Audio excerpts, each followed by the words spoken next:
सभी को मेरा नमस्कार और मैं आप सभी का हार्दिक स्वागत करती हूँ अपने YouTube चैनल समय ज्ञान में। आज हम नया टॉपिक लेकर फिर उपस्थित हो गए। नया टॉपिक के साथ आज हम फिर उपस्थित हैं। आज हम पढ़ेंगे जैन साहित्य एवं राज साहित्य के बारे में। तो जैन साहित्य के बारे में क्या इतिहास रहा है हमारा जैन साहित्य का, उसके बारे में आज हम जानेंगे, डिटेल में जानेंगे, काफ़ी सारा अच्छा पढ़ेंगे।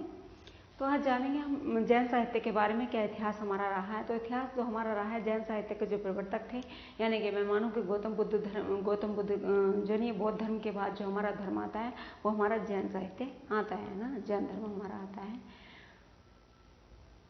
तो जैन पश्चिमी उत्तर प्रदेश से पश्चिमी क्षेत्रों से हमारा जैन धर्म का स्टार्ट हो जाता है। जैन धर्म हमारा वहाँ से स्थापना हमारी वहाँ से हो जाती है ना। जैन धर्म के जो प्रवर्तक हमारे रहे हैं वो आचार्य महावीर स्वामी रहे हैं, है ना। महावीर स्वामी हमारे संस्थापक रहे हैं, जिन्होंने जैन धर्म की स्थापना की थी, जैन धर्म की शुरुआत की थी। वही हमारे महावीर स्वामी जैन धर्म के हमारे संस्थापक रह गए। तो जैन आचार्यों में अपभ्रंश को भी अपने साहित्य की भाषा के रूप में उन्होंने ग्रहण किया था। जैन जो आचार्य थे, जैन के जो आचार्य थे, उन्होंने अपभ्रंश को अपनी प्रचार प्रसार के लिए अपभ्रंश भाषा का ग्रहण उन्होंने किया था।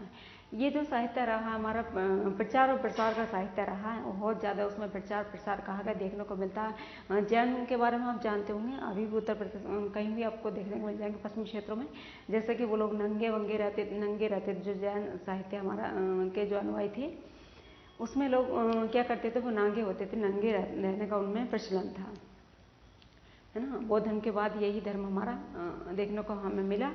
तो वो लोग जैन जो अनुयायी थी वो हमारे कपड़े निर्वस्त्र रहते थे, वो कपड़े नहीं पहनते थे।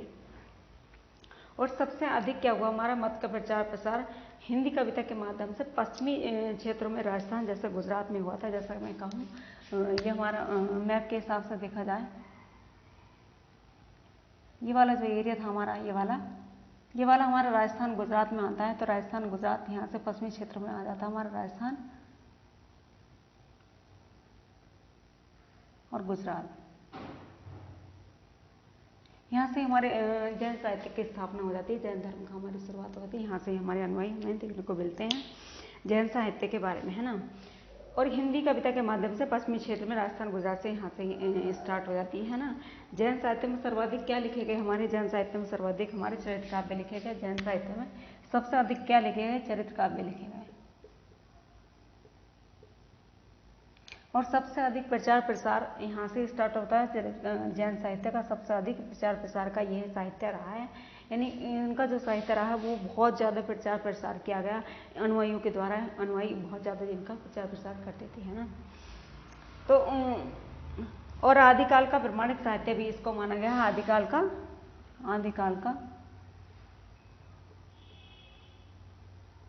प्रमाणिक साहित्य इसको माना गया है। आदिकाल का प्रमाणिक साहित्य भी इसको माना गया है। और जैन साहित्य क्या है, मूलतः धार्मिक था। जैन साहित्य मूलतः धार्मिक था, ये धर्म से जुड़ा हुआ था, धार्मिक था। ये सब इसमें अनुयायी इसमें धर्म की बातें क्या करते थे, सारा ही धार्मिक था। सारे प्रचार प्रसार जितना भी धर्म के अनुसार क्या क्या, धर्म को ही बढ़ावा देने के लिए इसको किया गया। अब देखिए आगे चलते हैं। राज शब्द की जो उत्पत्ति होती है, राज अगला आता है हमारा राज साहित्य, इसी को हमारा राज साहित्य में जुड़ा है यही। तो राज साहित्य की जो शब्द की उत्पत्ति होती है हमारी, आगे चलते हैं। तो राज साहित्य कुछ विद्वानों ने उनको अलग अलग माना है, अलग अलग उसके उनके विचार रहे हैं, उनको क्या क्या नाम दिया है, आज अलग अलग ऐसा विचार उन्होंने दिए गए हैं। तो सबसे पहले आते हैं हमारे राज शब्द की जो उत्पत्ति होती है 1187, सबसे पहले हमारे जो लेखक हैं तो उन्होंने क्या कहा है, उन्होंने कहा राजसूय शब्द से इसकी हुई उत्पत्ति हुई है। राज शब्द की राजसूय शब्द से राजसूय शब्द से राज शब्द की उत्पत्ति हुई है ना। अगले आते हैं हमारे नरोत्तम स्वामी, वो कहते हैं नहीं, ये रासिक शब्द से राज शब्द की उत्पत्ति हमारी, राज शब्द की उत्पत्ति हमारी रसिक शब्द से होती है। अगले आते हैं हमारे चंद्रवली पांडे, वो कहते हैं कि रासक शब्द की उत्पत्ति हुई है। रास की जो उत्पत्ति हुई है हमारे रासक शब्द से हुई है। रामचंद्र शुक्ल कहते हैं रसायन शब्द से उत्पत्ति हो जाती है हमारी राज शब्द की। और हरप्रसाद शास्त्री कहते हैं हमारे राज यश से होती है हमारी। हरप्रसाद शास्त्री कहते हैं कि राज शब्द की उत्पत्ति होती है हमारे राज यश से। और हजारी प्रसाद द्विवेदी का कहना है कि रासकों को छंद काव्य का भेद माना गया है। रासकों को उन्होंने कहा है कि हजारी प्रसाद द्विवेदी का कहना है कि रासकों को छंद एवं काव्य का भेद माना गया है। और कविराज श्यामल का कहना है कि रास की जो उत्पत्ति होती है वो रहस्य शब्द से होती है, रास शब्द की जो उत्पत्ति होती है हमारे रहस्य शब्द से होती है ना। ये सब जितने भी विचार रहे हैं हमारे अलग अलग विद्वानों के रहे हैं। ये सब जो विचार हमारे अलग अलग विद्वानों ने रहे हैं, क्योंकि इन्होंने रासों को अलग अलग शब्द, इन्होंने अलग अलग नाम दिया है, अलग अलग इन्होंने विचार अपना दिया है। तो ये भी पूछ लिया जाता है कि चंद्रवली पांडे ने रास शब्द को क्या कहा है, तो रास शब्द का है। नरोत्तम स्वामी ने क्या कहा, तो रसिक शब्द का है। और हजारी प्रसाद द्विवेदी ने क्या कहा, तो रासकों को छंद काव्य का भेद मान लिया है उन्होंने। और कविराज श्यामल क्या कहते हैं, अपने विचार देते हैं, वो रहस्य इसकी उत्पत्ति मानते हैं, रहस्य मानते हैं। रसायन शब्द, ये भी रामचंद्र शुक्ल का कई बार पूछा जा चुका है। रसायन शब्द यानी रास की उत्पत्ति हमारे रामचंद्र शुक्ल किस शब्द से मानते हैं, तो रसायन शब्द से मानते हैं। तो ये भी महत्वपूर्ण टॉपिक है, आप इसको अच्छे से देख लीजिए। आगे चलते हैं उनकी रचनाओं के बारे में। उन्होंने क्या क्या रचनाएं लिखी, क्या रचनाएं थी। हमारी सबसे पहले कवि हमारे रहे हैं देवसेन। देवसेन क्या थे, प्रसिद्ध आचार्य थे। देवसेन एक प्रसिद्ध आचार्य थे और उन्होंने क्या किया था, 933 में एक सरवकाचार नामक रचना की थी। सरवकाचार की रचना की थी 933 ईस्वी में। और इन्होंने क्या किया था, इसमें 250 दोहों का वर्णन क्या है, 250 दोहे इसे इन्होंने इसमें लिखे। और गृहस्थाश्रम का वर्णन इसमें क्या है, गृहस्थाश्रम, ये भी पूछ लिया जाता है आपसे, गृहस्थ आश्रम का वर्णन किस रचना में देखने को मिलता है। तो गृहस्थ आश्रम का रचना का वर्णन सरवकाचार, देवसेन की जो रचना है सरवकाचार, उसमें हमारे गृहस्थ आश्रम का वर्णन हमें देखने को मिलता है। गृहस्थ आश्रम का मतलब यानी श्रावक, इसको कहा गया है श्रावक धर्म, यानी श्रावक धर्म। मैंने आपको शॉर्ट में बताया था, श्रावक धर्म, इसी का मतलब है गृहस्थ आश्रम, गृहस्थ धर्म। इसी को ही हमने क्या कहा, इसी को कहा गया गृहस्थ धर्म। इन्होंने अगर श्रावक धर्म का आ जाता है कहीं भी देखने को कि श्रावक धर्म की क्या किस रचना में देखने को मिलता है, किसकी रचना में देखने को मिलता है, तो फिर देवसेन की रचना सरवकाचार में श्रावक धर्म हमें देखने को मिलता है, यानी गृहस्थ धर्म का वर्णन हमें देखने को मिलता है। तो उन्होंने और रचनाएं एक लिखी थी अपने दब्ब सहा पयास, ये लिखी थी हमारी अपभ्रंश में। जैसे कि अभी मैंने आपको बताया था कि अपभ्रंश को ही अपने साहित्य की भाषा के रूप में उन्होंने ग्रहण किया था, कि उन्होंने जैन साहित्य ने, है ना, अपभ्रंश को अपने साहित्य में भाषा के रूप में ग्रहण किया था। अगली रचना है उनकी लघुनयन चक्र और दर्शन साज। ये दो रचनाएं और थी उनकी, लघुनयन चक्र और दर्शन साज। ये भी महत्वपूर्ण, आपको ये भी अच्छी है, याद रखना होगा इनको भी। आगे चलते हैं, अगले कवि रहे हमारे शैलभद्र सूरी जी। अगले कवि हमारे रहे हैं शैलभद्र सूरी। और शैलभद्र सूरी 1184 में उन्होंने एक रचना लिखी भारतेश्वर बाहुबली रास, है ना। वे भी अपने क्या थे, अपने समय के प्रसिद्ध आचार्य रहे थे, जैन आचार्य रहे थे, अपने समय के प्रसिद्ध आचार्य रहे थे। और उन्होंने अपनी ये रचनाएं लिखी भारतेश्वर बाहुबली रास। ये इसमें दो कवि थे, एक ये दो व्यक्ति थे। इन दोनों, एक भारतेश्वर एक बाहुबली, ये दोनों राजा थे। इन दोनों राजाओं के युद्धों का वर्णन, उनकी वीरता का वर्णन, उनके युद्धों का वर्णन यहाँ इस रचना में हमें देखने को मिलता है। ये लिखी गई थी हमारी 1184 में। यानी इसमें क्या मिलता है, हमारे युद्धों का वर्णन,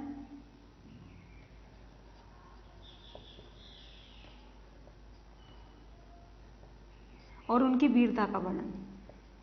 किनकी, भारतेश्वर और बाहुबली जी की। दो व्यक्ति थे, दो राजा थे। इन्होंने जो युद्ध लड़े थे, इनके जो युद्धों का वर्णन है, उनकी वीरता, इन्होंने कितनी वीरता दिखाई थी, युद्धों में कितनी जीत हासिल की थी, उन सब का वर्णन हमारा क्या मिलता है, भारतेश्वर बाहुबली ने, शैलभद्र सूरी ने इनका वर्णन किया है। और 1184 में आपको डेट याद रखनी होगी। और 205 छंद इन्होंने इसमें लिखे हैं, 205 छंदों का वर्णन इसमें किया है।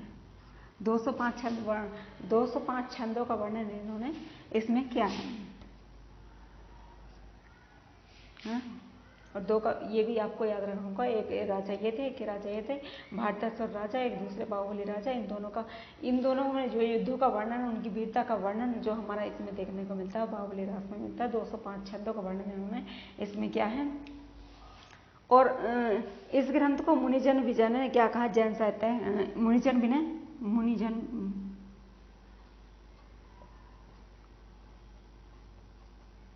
विजय ने राज साहित्य की प्रथम रचना माना है इसको, है ना। अगर ये पूछ ले जाए मुनिजन विजय ने राज साहित्य की प्रथम रचना को कौन सी रचना को माना है, तो फिर शैलभद्र की भारतेश्वर बाहुबली राज की जो रचना रही है हमारी, वो हमारी मुनिजन विजय ने इसको प्रथम रचना माना है। दूसरी रचना लिखी है उन्होंने बुद्धिरास में 63 छंदों का उन्होंने वर्णन किया है। और ये क्या थी, धर्मोपदेशक रचना थी। ये धर्मोपदेशक रचना थी। इसमें क्या हुआ, धर्म के उपदेशों का वर्णन इसमें देखने को मिलता है ना। धर्म के जितने उपदेशों का वर्णन है इसमें, ये हमारे बुद्धिरास में मिलता है। अब ये भी पूछा जाता है कि धर्मोपदेशक रचना कौन सी थी, तो वो बुद्धिरास थी। शैलभद्र सूर्य के द्वारा रचित हमारी धर्मोपदेशक रचना थी। अगले आते हैं हमारे आशुक कवि। तीसरे नंबर के हमारे आशुक कवि आते हैं। उन्होंने लिखा है चंद्रवाला रास और जीव दया रास, है ना। तो आशुक कवि 1200 ईस्वी के लगभग वो कवि हैं, हमारे 1200 ईस्वी के आसपास के कवि रहे हैं वो। और उन्होंने 35 छंदों में क्या किया था, 35 छंदों में चंद्रवाला रास की रचना की थी। और उसकी नायिका जो कौन थी, हमारी चंद्रवाला रास थी। जो नायिका थी आशुक कवि ने जो चंदनवाला लिखा है, और उसकी जो नायिका थी, यही नायिका थी, इनका नाम भी यही था, चंदनवाला। और ये चंपानगर के राजा दधिवाहन की पुत्री थी। चंदनवाला जो थी हमारी, ये क्या थी हमारी, दधिवाहन चंपानगर के एक राजा थे दधिवाहन, उनकी पुत्री थी। और चंद्रवाला के ब्रह्मचर्य, सतीत्व और संयम का उत्कर्ष का चित्र इसमें मिलता है। चंद्रवाला के सतीत्व, उत्कर्ष का वर्णन इसमें किया गया है ना। सतीत्व और उत्कर्ष का वर्णन इसमें किया गया है। और संयम का संयम भी इसमें वर्णन किया गया। और दूसरी रचना थी इनकी जीव दया रास। इसमें जीव दया रास इनकी दूसरी रचना थी। इन्होंने दूसरी रचना अपनी लिखी थी। अगर पूछा जाए कि जीव दया रास किसकी रचना है, तो आशुक कवि की रचना है। अगले कवि आते हैं हमारे जिन धर्म सूरी हमारी रचना लिखी है हमारी उन्होंने शैलभद्री रास, जो 1209 ईस्वी में लिखी गई है जिन धर्म के द्वारा। और उन्होंने क्या था, इसमें कौसा नाम की वेश्या थी। स्थूलभद्र और गुरुभाई मुनिजन के चरित्र का उन्होंने वर्णन किया था। इसमें एक कौसा नाम की कन्या थी, कौसा नाम की एक कन्या थी।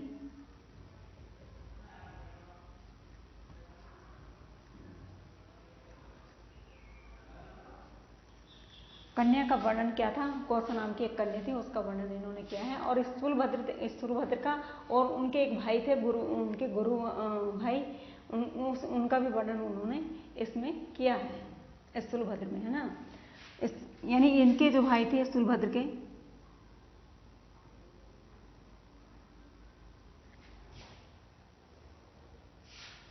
इनके जो भाई थे गुरु भाई,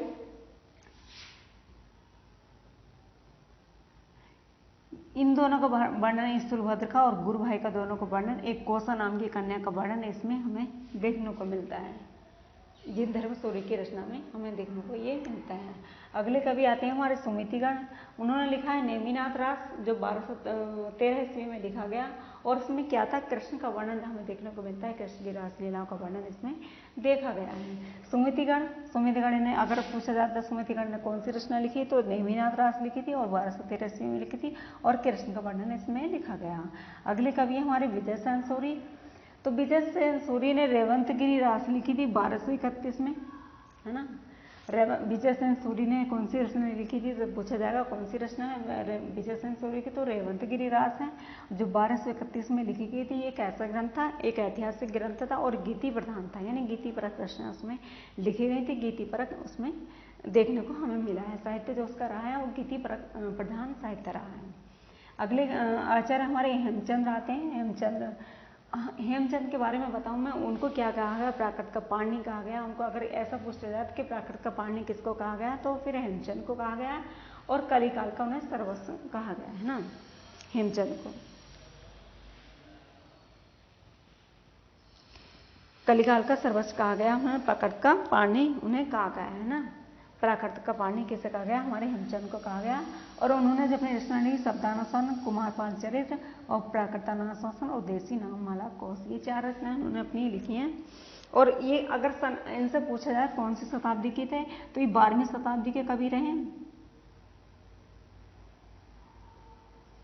12वीं शताब्दी के ये कवि रहे हैं। और इन्होंने की रचना थी शब्दानुशासन, कुमारपाल चरित्र, प्राकृतानुशासन और देसी नाममाला कोश। और सबसे महत्वपूर्ण ये दोनों बातें हैं, प्राकृत का पाणी उन्हें कहा जाता है, कलिकाल का सर्वस्व उन्हें कहा गया है, हेमचंद को। अगले आते हैं सोमप्रभु सूरी, अगले हमारे कवि रहे हैं सोमप्रभु सूरी।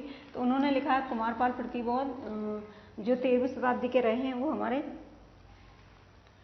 और कुमारपाल को हेमचंद के द्वारा दिए गए उपदेशों का वर्णन, हमारे हेमचंद के द्वारा जो दिए गए उपदेश थे उनका वर्णन इन्होंने अपने साहित्य में लिख दिया है, प्रबंध चिंतामणि में, है ना। मेरुतंग जी ने प्रबंध चिंतामणि में 13वीं शताब्दी के कवि रहे हैं। और हेमचंद के जो उपदेश दिए थे, हेमचंद ने जो उपदेश दिए थे, उन्हीं का वर्णन इन्होंने अपनी प्रबंध चिंतामणि में किया है। किन्होंने, मेरुतंग जी ने। अगले कुछ और पॉइंट है हमारे, कुछ महत्वपूर्ण पॉइंट है जो आपको हेल्प करेंगे। हिंदी का जो प्रथम ऐतिहासिक ग्रंथ था हमारा 1252 में पंच पांडव रास लिखा गया था। हिंदी का जो प्रथम ऐतिहासिक ग्रंथ हमारा लिखा गया, वो हमारा लिखा गया ऐतिहासिक ग्रंथ शैलभद्र सूरी के द्वारा जो लिखा गया था वो पंच पांडव रास था। और 1200 ईस्वी में विनय चंद्र सूरी ने नेमिनाथ रास की जो चौपाई में जो लिखा गया, चौपाई छंद में जो लिखा गया, प्रथम 12 मासा का वर्णन इसमें किया गया है। किसमें सबसे पहला अगर माना जाए 12 मासा का वर्णन किसमें किया गया, तो सबसे ही पहले 12 मासा का वर्णन किया गया हमारा 1200 ईस्वी में विनय चंद्र सूरी के द्वारा नेमिनाथ चौपाई में लिखा गया। नेमिनाथ चौपाई छंदों में इसका वर्णन हमारा देखने को मिलता है ना। और अगला टॉपिक है हमारा दूसरा, पहला 12 मासा का वर्णन तो हमारा यहाँ से मिलता है। विनय चंद्र सूरी ने जो नेमिनाथ चौपाई की रचना की थी उसमें हमारा सबसे पहला 12 मासा का वर्णन मिलता है। और दूसरा वर्णन जो मिलता है हमारा हिंदी साहित्य में, जो मिलता है हमारे हिंदी साहित्य में मिलता है 12 मासा का वर्णन हमारा बीसल देव रासों में मिलता है। ये भी आप महत्वपूर्ण टॉपिक है, आपको इसे भी स्टार में लगाना होगा और याद रखना होगा कि जो सबसे पहला हमारा 12 मासा का वर्णन मिलता है वो 1200 ईस्वी में विनय चंद्र सूरी में नेमिनाथ चौपाई में के प्रथम समय हमें देखने को मिलता है। और जो हिंदी साहित्य में 12 मासा का वर्णन किया गया वो बीसल देव रासों में किया गया है।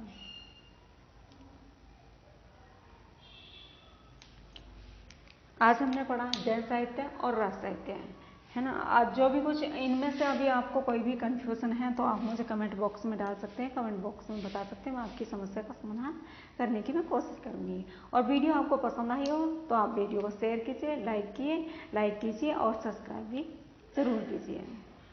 और वीडियो देखने के लिए बहुत बहुत धन्यवाद।